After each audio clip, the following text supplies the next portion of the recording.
Hi guys, இன்னைக்கு வேற ஒன்றும் இல்லை. இன்னைக்கு பாட்டு பாடுற விளாக்குலாம் கிடையாது, சமையல் விளாக்கு தான். சிக்கன் ரைஸ் எப்படி போடுறதுன்னு வாங்க பார்க்கலாம். அடுப்பு ஆன் பண்ணிக்கிறோம். அடுப்பு சூடான பிறகு ரேஷன் கடை எண்ணெய் சூடாயிருச்சு. கொஞ்சோண்டி வெங்காயம் போட்டுக்கணும். இருக்கா பரபரன்னு எப்படி பரபரன்னு கொடமிளகா, கடையில வாங்கின கொடமிளகா.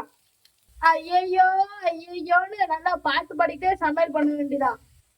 இஞ்சி பூண்டு பேஸ்ட் பரபரன்னு வதக்கணும், பரபரன்னு அடிக்கணும்.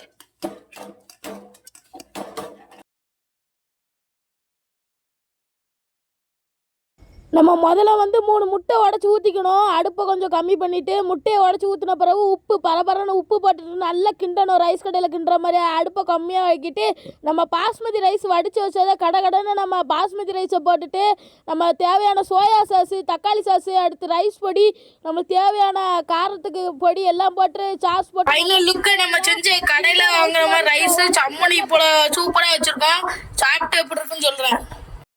ரைஸ் நம்ம சூப்பரா செஞ்ச ரைஸ் நம்ம டேஸ்ட் பண்ண போறோம். செம்ம டேஸ்ட். கூட ஆனியன் வச்சிருக்கோம். ஆனியன் ஒரு கடி சூப்பரா இருக்கு. நம்ம தக்காளி சாஸ் ரைஸ் செஞ்சு பாருங்க, நல்லா இருக்கும்.